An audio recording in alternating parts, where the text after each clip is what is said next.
जिस प्रकार से बड़े पानी जहाज को एक इंसान बहुत ही आराम से टैकल कर लेता है और अपने मन चाहे जगह पे उसे पहुंचाता है, उसी प्रकार से सिंह राशि वाले आपके स्वामी तो सूर्य है और ग्रहों में ये राजा है। और सिंह राशि रिप्रेजेंट करता है शेर को, जो जंगल का राजा है। लेकिन आपको एक बात बहुत ही स्पष्ट तौर पे समझना चाहिए, जो शेर होता है ना, वो अपने से 10 गुना 20 गुना बड़े से बड़े शिकारी को दबोच सकता है। लेकिन उसमें एक कमी होती है। कमी ये होती है कि अगर उसके पेट पे वार किया जाए तो उससे कोई भी सक सकता है, क्योंकि उसका पेट बहुत कमजोर होता है।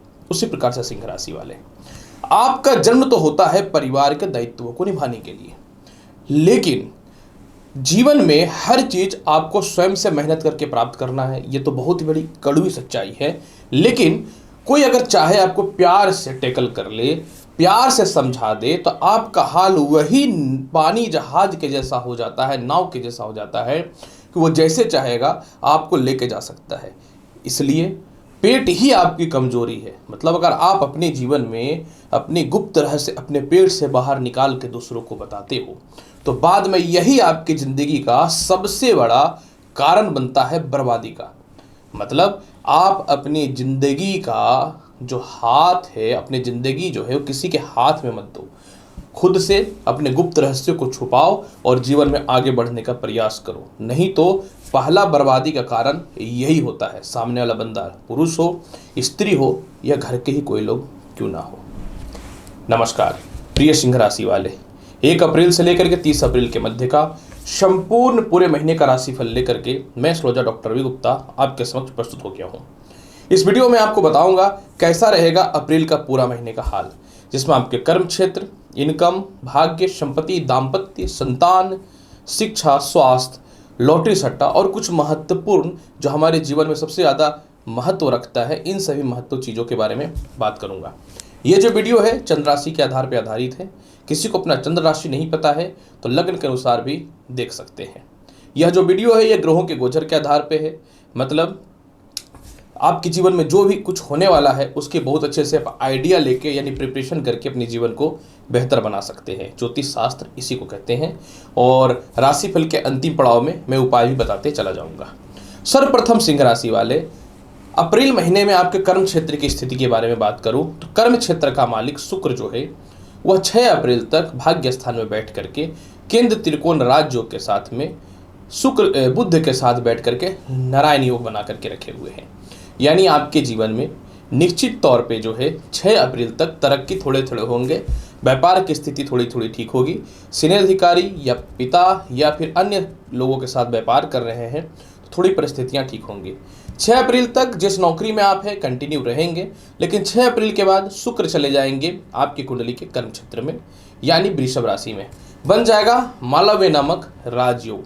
जब मालव्य नामक राजयोग बन जाएगा तो आपके जीवन में इसके प्रभाव बहुत ही जबरदस्त बढ़ जाएंगे। यानी सिंह राशि वाले 6 अप्रैल के बाद नए नौकरी व्यवसाय का बहुत ही बेहतर योग है। 6 अप्रैल के बाद जीवन में तरक्की के बहुत ही बेहतर ऑप्शन खुलेंगे। थोड़ा सा प्रतीक्षा करें। अगर मैं बात करूं प्रमोशन, पदोन्नति या स्थानांतरण या फिर नौकरी में परिवर्तन का, देखिए आपकी कुंडली में लग्न का मालिक सूर्य 14 तारीख तक जो है यानी 14 अप्रैल तक अष्टम भाव में है। 14 अप्रैल को ये चले जाएंगे भाग्य स्थान में और बुध के साथ बना लेंगे बुध आदित्य योग। हालांकि देखिए राहु भी रहेगा तो सूर्य ग्रहण भी रहेगा, लेकिन बुध आदित्य योग का प्रभाव आपके लिए बेहतर रहेगा, क्योंकि लग्नेश त्रिकोण भाव में जाएंगे तो केंद्र त्रिकोण योग बन जाएगा। तो आपके जीवन में 14 अप्रैल के बाद नौकरी व्यवसाय में पदोन्नति, प्रमोशन और बदलाव के बहुत ही बेहतर ऑप्शन दिखने चालू हो जाएंगे। अगर मैं बात करूं विदेश यात्रा का हाल कैसा है, विदेश यात्रा कारक आपकी कुंडली में जो है मंगल है, जो आय स्थान में बैठे हुए हैं। लेकिन यहाँ पे 14 अप्रैल को सूर्य भाग्य स्थान में चले जाएंगे और बुध के साथ बुधादित्य योग बनाएंगे और 22 अप्रैल को बृहस्पति भी भाग्य स्थान में चले जाएंगे, जो इनका कारक तत्व स्थान होता है। यानी आपके जीवन में 14 अप्रैल के बाद विदेश जाने के योग बहुत ही प्रबल है। विदेशों से एक्सपोर्ट इंपोर्ट के योग में भी सफलता मिलने चालू हो जाएंगी। और 14 अप्रैल के बाद आपके जीवन में लॉटरी, सट्टा, शेयर मार्केट से भी रिलेटेड तरक्की के अवसर खुलने चालू हो जाएंगे। अगर मैं बात करूं इनकम का हाल कैसा रहेगा, देखिए बिना इनकम का तो जीवन में कुछ बहुत ज़्यादा बेहतर संभव तो होना नहीं है। देखिए, मैं आपको बहुत ही स्पष्ट तौर पे बताना चाहता हूँ, सिंह राशि वाले, आय स्थान में मंगल गोचर कर रहे हैं और मंगल आपकी कुंडली में भाग्य का मालिक है। सुख का मालिक और भाग्य का मालिक जब आय स्थान में जाएगा तो चारों तरफ से इनकम के सोर्स अच्छे बनेंगे, पैसों में कहीं से भी कमी नहीं रहेगी। लेकिन अचानक जो मनुष्य जीवन में अपना धन कमाता है उसका लाभ आपके जीवन में 14 अप्रैल के बाद मिलना चालू हो जाएगा। 14 अप्रैल के बाद क्या होगा कि सूर्य चले जाएंगे भाग्य स्थान में और बन जाएगा बुधादित्य योग। और दूसरी महत्वपूर्ण बात कि मंगल जो है वो अपनी चतुर्थ दृष्टि से भी आय स्थान को देख रहे हैं। 14 अप्रैल के बाद आपके जीवन में अचानक मोटे आय के स्रोत बनेंगे। और अगर आप चाहते हैं कि विदेशों से एक्सपोर्ट इंपोर्ट या विदेशों से फंसे हुए पैसे या कहीं भी आपके पैसे फंसे हुए हैं तो 14 अप्रैल से भरपूर निकलना चालू हो जाएगा।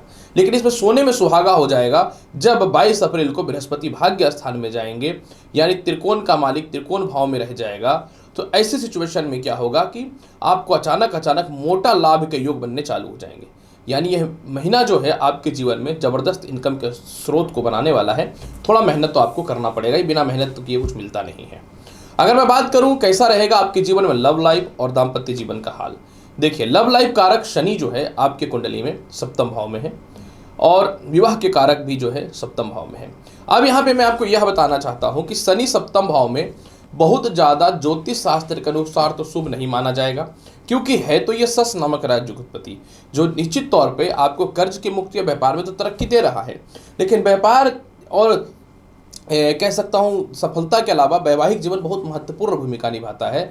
और सप्तम भाव में शनि मार्केश हो गए हैं, तो यहाँ पे क्या होगा कि कंटिन्यू ये जो है वैवाहिक जीवन को थोड़ा डिस्टर्ब कर रहा है। ऊपर से केतु की भी दृष्टि है, अस्थिरता और परेशानी पैदा कर रहा है, लेकिन कुछ संभावनाएं लाभकारी दिख रही हैं। अब यहाँ पे क्या होगा कि बृहस्पति जो है ना ये चले जाएंगे भाग्य स्थान में। बृहस्पति भाग्य स्थान में जाएंगे और यह जो है अपनी नवम दृष्टि से पंचम भाव को देखेंगे। यानी 22 अप्रैल के बाद आपके जीवन में जो है लव लाइफ यानी और प्रेम से विवाह के योगों में तो बहुत ही बेहतर वृद्धि होता हुआ दिखेगा, इसमें कोई शक नहीं है। लेकिन 14 अप्रैल के बाद जब सूर्य भाग्य स्थान में जाएंगे तो आपके लग्नेश थोड़े प्रबल होंगे। जब लग्नेश प्रबल होंगे तो निश्चित तौर पे विवाह के कुछ अच्छे रिश्ते आ सकते हैं। मतलब ये महीने जो है आपका लव लाइफ को लेकर के तो ठीक है, लेकिन वैवाहिक जीवन को लेकर थोड़ा सा सावधानी निश्चित तौर पे आपको रखना चाहिए, ये बेहतर मैं आपको बोलूँगा। अतः वैवाहिक जीवन में अप्रैल महीने में थोड़ा सावधान रह लें। सप्तम भाव का शनि, मैं ये नहीं बोलता कि वैवाहिक जीवन बहुत ज़्यादा डिस्टर्ब करेगा, लेकिन अगर आपसी कलेश होता है या मिस गाइड कोई करता है तो बर्बादी की कंडीशन पे पैदा कर सकता है, तो इसमें थोड़ा ध्यान देना पड़ेगा सिंह राशि वाले। अगर मैं बात करूं कैसा रहेगा भूमि मकान वाहन संपत्ति का हाल, देखिए, भूमि मकान वाहन संपत्ति कारक मंगल बहुत ही अच्छे पोजीशन पे आय स्थान पे गोचर कर रहे हैं। लेकिन 6 अप्रैल से कर्म क्षेत्र में यानी वृषभ राशि में शुक्र चले जाएंगे और अपनी सप्तम दृष्टि से चतुर्थ भाव को देखना चालू कर देंगे। इसके अलावा 22 अप्रैल तक बृहस्पति भी जो है वह देख रहा है आपके जीवन में संपत्ति हाउस को अपनी नौवीं दृष्टि से। यानी ये पूरे महीने जो है भूमि मकान वाहन संपत्ति का हाल बहुत अच्छा है। किसी कारण से आप अपने घर से दूर थे तो पास आने की संभावनाएं बन जाएंगी। अपने भौतिक सुख सुविधाओं के लिए कुछ वस्तुएं भी परचेज करेंगे। माता और पिता से जो तालमेल खराब चल रहा था इसमें सुधार की संभावनाएं बननी चालू हो जाएंगी। और इसके अलावा जैसे ही बृहस्पति भाग्य स्थान में जाएंगे आप अपने जीवन में जो है जो भी आपके प्रॉपर्टी से रिलेटेड विवाद था, ससुराल पक्ष से रिलेटेड विवाद था, या फिर किसी प्रकार से समझ लीजिए कि खानदानी प्रॉपर्टी सेल होने के कंडीशन पर नहीं था, कोई ने तो कोई परेशानी उत्पन्न कर देता था, तो इन सभी प्रकार की समस्याएं 22 अप्रैल के बाद आपके समाप्त हो जाएंगे। हालांकि संपत्ति के मामले में योग बहुत ही अच्छा है, कुछ भी आप कर ले। अगर मैं बात करूं कैसा रहेगा आपके जीवन में शिक्षा और संतान का हाल, देखिए, संतान कारक आपकी कुंडली में बृहस्पति है और यह वर्तमान समय में अष्टम भाव में है तो अपनी राशि में, लेकिन अष्टम भाव में कोई भी ग्रह अगर अपनी राशि में हो तो फल तो शुभकारी होता है। लेकिन 22 अप्रैल से बृहस्पति चले जाएंगे आपकी कुंडली के भाग्य स्थान में। जब ये भाग्य स्थान में जाएंगे तो ये अपनी नवम दृष्टि से पंचम भाव को देखेंगे, जो आपके संतान और शिक्षा के योगों को बहुत बेहतर बनाना चालू कर देगा। यानी 22 अप्रैल के बाद आपके बल्ले बल्ले है। 22 अप्रैल के बाद उच्च शिक्षा का योग है। संतान कंसीव होने से रिलेटेड गुड न्यूज आएगा। मानसिक शांति देखने को मिलेंगे। कहीं एडमिशन कराना चाहते हैं, लोन लेना चाहते हैं, पढ़ाई से रिलेटेड विदेश जाना चाहते हैं, इन सभी मामले में सफलताएं होनी चालू हो जाएंगी। आपके पहले संतान से जो तालमेल कुछ खराब था या दूरियां बनी हुई थी उसमें नज़दीकता आ जाएंगी। और इसके अलावा जो है सबसे महत्वपूर्ण बात अगर मैं करना चाहूँ, जो मैं देख पा रहा हूँ कि 22 अप्रैल के बाद स्थिरता आएंगी। हालांकि देखिए लग्नेश भी प्रबल होता है तो शिक्षा में बढ़ोतरी होता है। 14 अप्रैल के बाद से धीरे धीरे इसके परिणाम बेहतर मिलने चालू हो जाएंगे। और वर्तमान समय में तो मंगल की पंचम भाव पे दृष्टि पड़ी रही है, लेकिन इसमें प्रबलता 14 अप्रैल से ज़्यादा मिलना चालू हो जाएगा।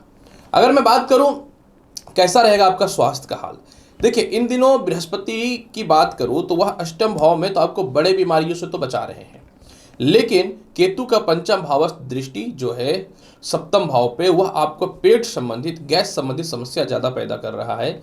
और इन दिनों सूर्य अष्टम भाव में बैठ करके मानसिक तनाव, सिर दर्द और हड्डियों से रिलेटेड समस्याएं भी पैदा कर रहे हैं। 14 अप्रैल के बाद जब सूर्य की प्रबलता होगी तो स्वास्थ्य में सुधार होगा, यानी पेट संबंधी समस्या, हड्डियों से रिलेटेड और सिर दर्द से रिलेटेड नेत्र संबंधी जो समस्या है ये तो दूर होना चालू हो जाएंगे 14 अप्रैल के बाद। ऐसे आपकी कुंडली में थोड़ा सा आपको इन दिनों, क्योंकि केतु शनि के बल को बढ़ा रहा है, तो अपने पेट का ध्यान रखना चाहिए, बाहर की चीज़ों को कम से कम आपको खाना चाहिए, ये बेहतर रहेगा। इसके अलावा जो है अगर मैं बात करूँ केस मुकदमा का हाल कैसा है, 14 अप्रैल के बाद केस मुकदमा में आप विजयी हो जाएंगे। 14 अप्रैल के बाद आपके फेवर में सारे जो भी कंप्लेन है या जो भी केस मुकदमा चल रहा है वह आना चालू हो जाएगा और आप जो है विजय प्राप्त करना चालू कर देंगे। फिर भी देखिए सिंह राशि वाले उपाय के तौर पे करना क्या चाहिए। उपाय के तौर पे मैं आपको बहुत ही स्पष्ट बताना चाहता हूं कि आपको प्रत्येक दिन पीला चंदन का तिलक अवश्य लगाना चाहिए या सफेद चंदन का। 14 अप्रैल तक जल में गुड़ डाल करके सूर्य को अर्घ्य दीजिए। 14 अप्रैल तक पिता से और सीनियर अधिकारियों से मतभेद ना करें, कोई भी बड़ा निर्णय ना ले तो आपके लिए बहुत ज़्यादा बेहतर रहेगा। तो प्रिय सिंह राशि वाले, कैसा रहेगा अप्रैल के महीने में पूरे 30 दिनों का हाल, जिसकी संपूर्ण बृहत भविष्यवाणी मैंने आपके समक्ष की है। उम्मीद करता हूं कि बताई गई जानकारी से पूर्ण रूप में संतुष्ट होंगे। तो चैनल पर नए हैं तो लाइक करिए, शेयर करिए, सब्सक्राइब करिए। मिलता हूं अगली वीडियो में और महत्वपूर्ण और ज्ञानवर्धक जानकारी के साथ। तब तक के लिए नमस्कार, अच्छे से रहिए, धन्यवाद।